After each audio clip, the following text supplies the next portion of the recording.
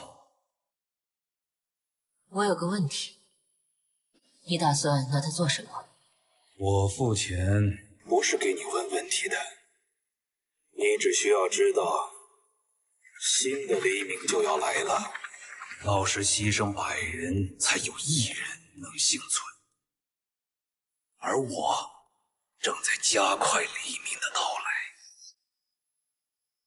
所以代价是几百万人的性命。几十亿。在《生化危机》系列中有这么一部作品，其剧情环环相扣，整个过程疑点重重，最后的反转更是让人拍案叫绝，可谓是一部经典游戏大作。那么今天狂魔就来给大家继续讲述《生化危机启示录》的故事。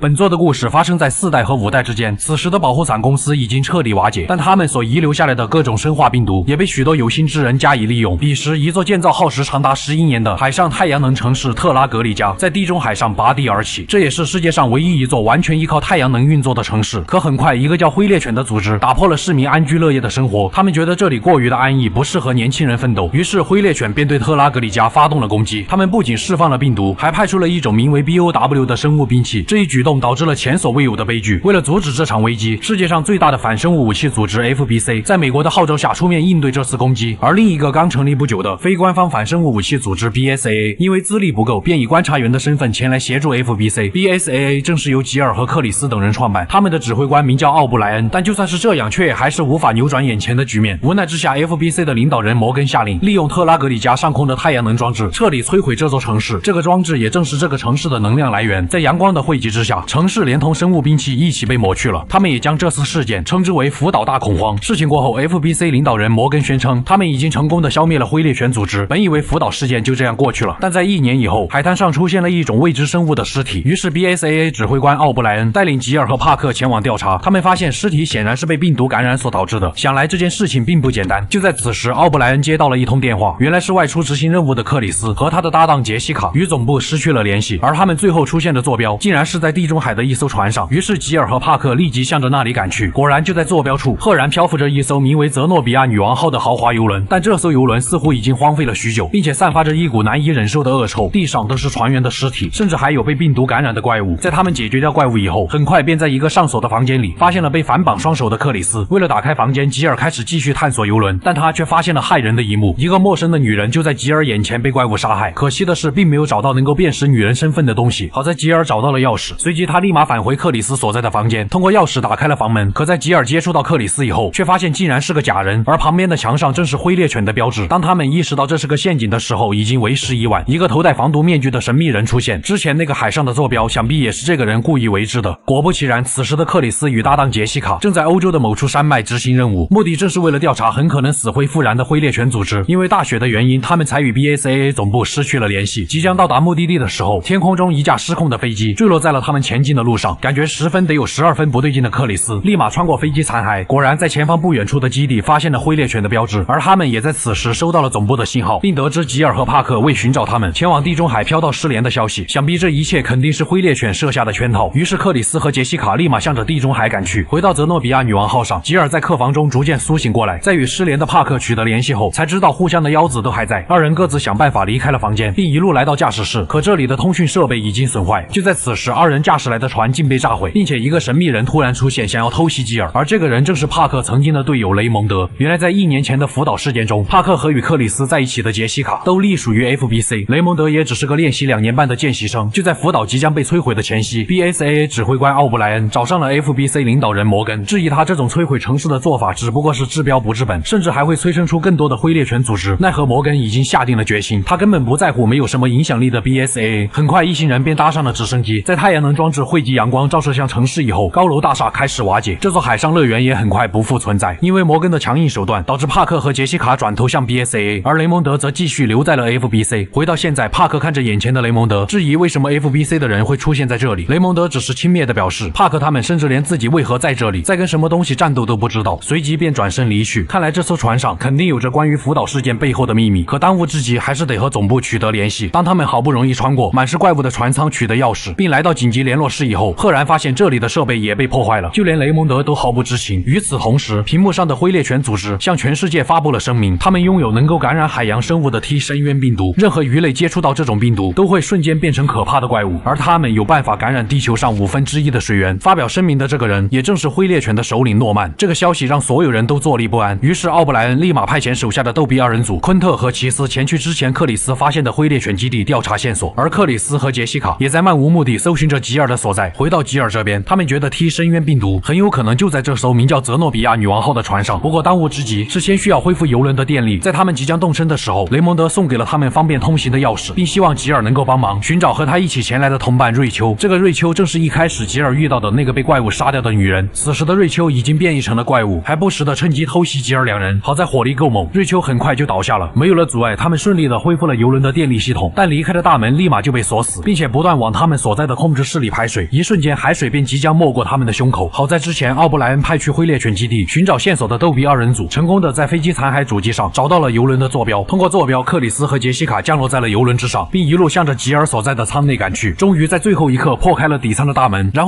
后找错游轮了。眼看吉尔两人孤立无援的时候，他们终于通过自救找到一条通风口逃了出去。好在电力系统已经恢复，他们只需要前往最高处的观景台就能与总部取得联系。之所以克里斯上错船，是因为他们错登上了泽诺比亚女王号的姐妹船，名叫塞米拉米斯女王号。知晓了缘由，克里斯二人再次出发。而在吉尔这边，他们暂时安全以后，便一路向着观景台赶去。途中遭遇了各种因深渊病毒感染的怪物，最终得以和总部取得了联系。但 BSAA 指挥官奥布莱恩却告知了他们一个更加可怕的消息：那个曾经将福岛摧毁的太阳能装置已经被人重新启动，并且打击目标正是吉尔所在的泽诺比亚女王号。如今总部已经没有足够的时间派人前来救援。面对吉尔如今的危险处境以及是否是一场骗局的询问，奥布莱恩选择了闭口不谈，只是默默地看向了他与摩根的合影。好在危机关头，逗比二人组找到了吉尔自救的方法，那就是通过游轮上的无人机扰乱太阳能装置的瞄准系统。于是二人在指引下一路来到了游轮上的甲板，成功的找到了干扰用的无人机，并在最后一刻将无人机弹出了游轮。可怕的太阳光束集中在了游轮旁边的海洋之上，庞大的能量顿时掀起了一股巨浪，向着吉尔所在的游轮席卷而去。船舱内，吉尔和帕克只能勉强稳住身形，大量的海水再次涌进船舱。吉尔两人幸运的逃到了安全的地方，并与克里斯取得了联系。克里斯与杰西卡也已经靠近了泽诺比亚女王号，可船舱内的吉尔和帕克却再次遇见了将他们迷晕的神秘人。仿佛是因为阻止了太阳能装置，从而取得了他的认可，神秘人决定将揭露所有他知道的秘密，其中就有关于泽诺比亚女王号的秘密，并且包括灰猎犬为什么在福岛事件后便销声匿迹，以及为什么会有人打算利用太阳能装置消灭这艘游轮。而现在神秘人将会知无不言，言无不尽。然后他就被姗姗来迟的杰西卡打断了施法。跟在他后面赶来的克里斯更是激动，心想你倒是让他说完呀。见神秘人已死，帕克立马揭开了他的面具，没想到神秘人竟然正是那个练习2年半的雷蒙德。雷蒙德用尽最后一口气说出了3个字：导演不让说。